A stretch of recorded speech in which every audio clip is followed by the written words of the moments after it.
അല്ല 32.056 ആയിരുന്നു ഇന്നലെ.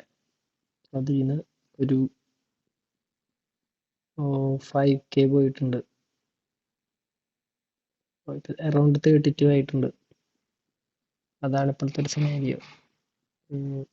ഇനി ഒരുപാട് ദൂരം ഫ്രണ്ടിലോട്ട് പോകണം. 2 ദിവസം എത്താൻ പറ്റിയില്ല. ക്ഷീണം വയ്യായിക ഉണ്ടായിരുന്നു. ഇന്ന് വീണ്ടും ജിമ്മിൽ പോയി തുടങ്ങി. പിന്നെന്താ, അപ്സ് ആൻഡ് ഡൗൺസ്. ഒറ്റയടിക്ക് സ്ട്രെയിറ്റ് അവേ മുകളിലേക്കോ അടിയിലേക്കോ വല്ല പോവാലോ. ഒരു ഷെയർ ഒന്നും താഴെ ചെയ്യണ പോലെ മുകളിലേക്ക് അടിയിലേക്ക് തന്നെയാണ് പോവുക. ഒറ്റയടിക്ക് ഒരു സ്ട്രെയിറ്റ് അവേ ഇങ്ങനെ ബെറ്ററായി പോകാൻ പറ്റില്ല എന്നുള്ളത് മനസ്സിലായത് കൊണ്ടും വീണ്ടും റീസ്റ്റാർട്ട് ചെയ്യാം എന്ന് വിചാരിക്കണം. അല്ലെങ്കിൽ സാധാരണ ഒരു ആരംഭശൂരത്വം കാരണം എല്ലാം നശിപ്പിച്ച് ബാക്കിലേക്ക് പോവാണ് ചെയ്യാറ്. പക്ഷെ ഉണ്ടായിട്ടുള്ള ഒരു നല്ല കാര്യം എന്ന് പറയുന്നത് ACCA-യുടെ ഇത് പഠിക്കാൻ തുടങ്ങിയ ഒരു സെൽഫ് ഡെവലപ്മെന്റിന് നല്ലതാണ്. ഈ ഫൈനൽ ഒരു ഗ്രൂപ്പ് മാത്രം പിന്നെ ബാക്കിയുള്ളതെന്നുള്ളത് കൊണ്ട് ACCA മറ്റേ 9 പേപ്പർ എക്സംഷൻ കിട്ടേണ്ടതാണ്. അതിലിപ്പോൾ 7 പേപ്പർ കിട്ടിയിട്ടുള്ളൂ. 2 പേപ്പർ അവരുടെ അവിടെ നിന്ന് ടെക്നിക്കൽ ഡിഫിക്കൽട്ടീസ് കാരണം അങ്ങനെ ഇതായി നിൽക്കുകയാണ്.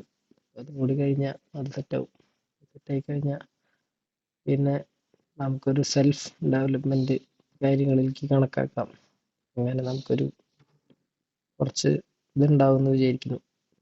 അപ്പോൾ പഠിക്കാൻ തുടങ്ങിയിട്ടുണ്ട്. പിന്നെ ബുക്ക് വായിക്കണം. പിന്നെ കുട്ടികൾക്ക് കുറേ ഡൗട്ടൊക്കെ പറഞ്ഞു കൊടുത്തു. അങ്ങനെയാണ് ഇന്നത്തെ ദിവസമൊക്കെ പോയത്. പിന്നെ ജിമ്മിൽ ജോയിൻ ചെയ്യാൻ പറ്റി. വീണ്ടും ജോയിൻ മുമ്പ് ചെയ്തിട്ടുണ്ടായിരുന്നു. ഒരു 2 ദിവസം സൺഡേ ഒക്കെ ആയിട്ട് ബ്രേക്ക് വന്നു. ബ്രേക്ക് എന്ന് പറഞ്ഞാൽ കാടിയേണ്ട ദിവസമൊക്കെ ആയിരുന്നു. പക്ഷെ ഒരു മൊത്തത്തിലൊരു മടുപ്പ് ക്ഷീണമൊക്കെ ആയിട്ട് പോയിരുന്നു. ശരിയായി വരുന്നുണ്ട്. ഇനി കുട്ടികളുടെ കാര്യം ചൂടി നോക്കണം. എക്സാം തൊട്ടടുത്തായി. അപ്പോൾ ക്ലാസ് മാരത്തൺ പോലെ തുടക്കം തുടങ്ങി അവസാനം വരെ ഇങ്ങനെ എടുക്കണം കണ്ടിന്യൂസ് ആയിട്ടെന്ന് വിചാരിക്കുന്നുണ്ട്. അത് കഴിഞ്ഞ് കഴിഞ്ഞാൽ കുട്ടികൾക്ക് കുറച്ചും കൂടി കോൺഫിഡൻസ് ആവും. നമുക്കും കാര്യങ്ങൾ സെറ്റാവും. കുറച്ചും കൂടി സെൽഫ് ഡെവലപ്മെന്റിന് വേണ്ടിയിട്ട് നമ്മളിൽ തന്നെ ഇൻവെസ്റ്റ് ചെയ്ത് കഴിഞ്ഞാൽ കുറേ ബെറ്റർ ആവും തോന്നുന്നു. പിന്നെ എല്ലാം ഇങ്ങനെ ഒറ്റയടിക്ക് മുകളിലേക്ക് താഴത്തേക്ക് പോയില്ല.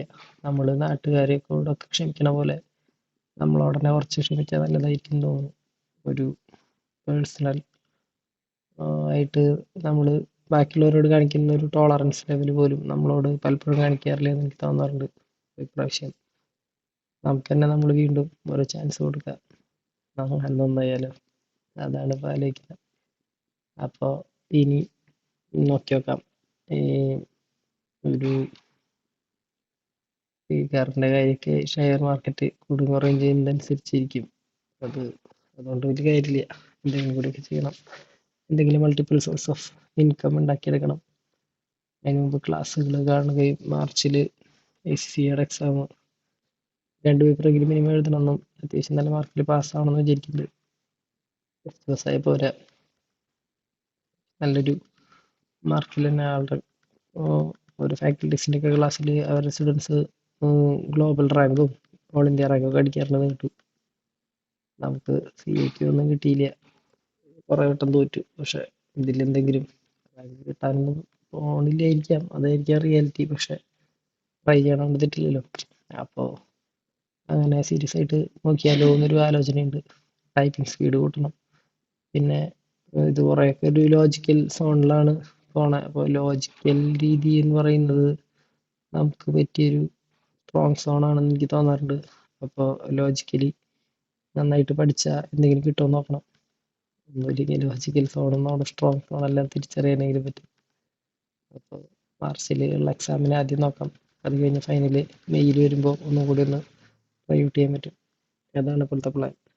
പിന്നെ ഫൈനലിൻ്റെ ഒക്കെ ഒരു സ്റ്റഡി പ്ലാൻ മൊത്തത്തിൽ ഇംപ്ലിമെൻ്റ് ചെയ്യേണ്ടത് ശരിയാക്കിയിട്ടുണ്ട്. അപ്പോൾ അതും നല്ല രീതിയിൽ നടത്താൻ പറ്റുമെന്ന് വിചാരിക്കുന്നു. അപ്പോൾ അങ്ങനെ ടാറ്റ ഗൈസ്.